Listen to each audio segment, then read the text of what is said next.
Now, one man who has warned us about all of this is running for president to change all of this.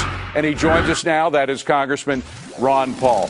Congressman, that's what scares me the most about Obamacare. It does increase the coercive power of the feds. Is that what worries you the most? Well, there's no doubt about it. But yes, that's a main thing. But I know the consequence of allowing governments to do that, to coerce us into programs like this, it diminishes the quality. That means that you can expect, and you already mentioned that doctors are quitting and fewer will want to go in. So the quality of care, if that's the goal, they destroy everything. They destroy our freedoms of choice. It costs a lot more, and it destroys the quality. And they still argue that they're the humanitarians. That's what galls me, is the fact that they take the moral high ground, and then we who believe in freedom and liberty and good quality care and know how to get prices down, then they paint us as uncaring. That's the subject we have to address. By the way, for those who don't know, this man is also a medical doctor. He's not only a congressman. Would you go into medicine again today if you were just starting out, knowing that we may be moving towards socialized medicine? Well, I thought we were moving in that direction even a long time ago, and we were. And of course, when I got out of medical school, I did not. We did not have Medicare or Medicaid. But I stayed in medicine, and I dealt with this by not participating in the programs. But now you don't have much choices. Now I have 3 of my children have become physicians. I neither encourage them nor discourage them because they went into medicine for the right reason. So it's a shame to want to be a doctor and help your fellow man. At the same time, you have to be putting up with the bureaucracy and authoritarianism and undermining the very quality practice that you want to participate in. So to me, it's a real tragedy. And people do have vocations, obviously, to become a doctor. It's not just about money, but you don't want to spend your life fighting a bureaucracy instead of fighting to save lives. That's why a lot of people are turning away from medicine. Yeah, it is, but to not discourage people too much, but I agree with you 100%, but the federal government's bearing down on all of us everywhere, on everything that we do. What if you wanted to be a quality school teacher and have a little bit of creativity? And what do you have to do? You end up spending all your time teaching No Child Left Behind. So we're all in this together. Matter of fact, I stayed off the committees that dealt with medical problems purposely because I didn't ever want people to think I went there to make sure the government stayed out of medicine, because I think it's the principle of liberty that affects all of us, whether it's medicine or education or business. We know all about all the regulations and monetary systems. So if you're an honest broker, it's pretty tough, trying to figure out what the government's going to do. By the way, to your point about education, I was teaching in the late 70s, just a couple of months really after the implementation of the Department of Education. Even then, we were being forced to use teaching methods that all of the teachers agreed weren't working,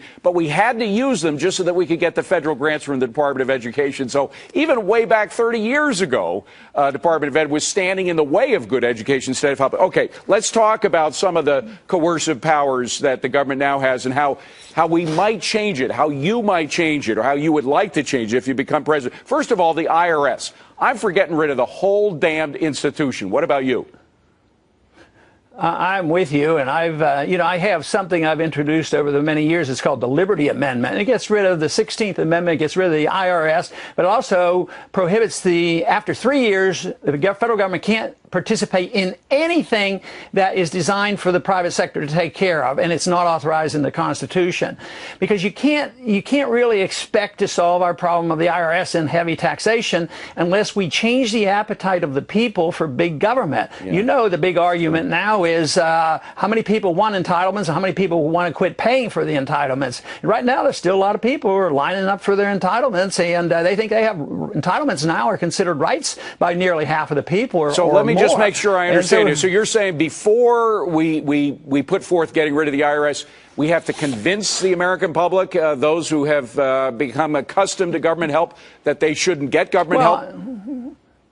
No, I think you do them together. It's just that if you and I had a program where we're just going to get rid of the income tax, and we don't cut spending and cut the appetite for big government, it's not going to happen. And say we did get rid of the income tax and they put a sales tax on us of 35 or 40%, that won't solve our problem. It's the appetite for money coming from us that makes the big difference. And I think long term, the people in this country have to ask the question, what should the role of government be? And for me, it's to defend liberty and not to run a welfare state and not to police the world. You know, a lot of those questions, though, I've seen all those questionnaires you're talking about, the polls saying that, essentially Americans are too stuck on what they get from the government to get rid of it. But very often it's the way you ask the question. If you had a choice between no income tax or no IRS and some of the benefits that you're now getting from government, I bet people would choose no IRS. I mean, maybe I'm wrong, but that's what I think. I think you might be right. And one angle that I've tried at some of my speeches is to say that, the government, everybody tells you, you now have to sacrifice for us to get back on our feet again. And I keep thinking, what if we got rid of the income tax and you got to keep everything and deregulated the economy and change the whole system? I don't think a lot of people would feel like they're sacrificing. They'd feel like a burden is off their shoulders. Exactly. So we'd say, wow, this sounds pretty good. So the only people who would have to sacrifice are the ones who are living off their neighbor or living off somebody else who has to work for a living. Dr. Paul, we're almost out of time. I just got to ask one question about the debt ceiling. If the vote is not made to increase the debt ceiling, what goes first? And we run out of money. What goes first? Our payment to our bondholders, our creditors, or spending? What do you think will be cut first? Well, I don't think they'll cut the payments to the bondholders, and I'm predicting they're going to raise the debt limit because they're going to, drum up enough fear that everybody will have to capitulate, and then there will be a pretense they're going to cut spending. But let's say it doesn't happen. Right. I think they could just say they could make an announcement. We're going to reassure the bondholders that we're going to pay you first, which means that they're going to have to shortchange somebody else, and that's when it's going to be tough. And that's the reason why I don't think it's going to happen, and I don't think they're ready to cut. And I personally won't vote for the debt increase, even if there are promises that 5 to 10 years out we're going to be serious and cut the deficit. I've heard too many of those promises. You have to cut it now. The only budget that counts is this year. And this year, our obligation is going to go up $5 trillion when you add up everything. Yeah, don't trust these promises. They don't amount to much. Dr. Paul, great to see you again. Thank you for being here. Appreciate it. So.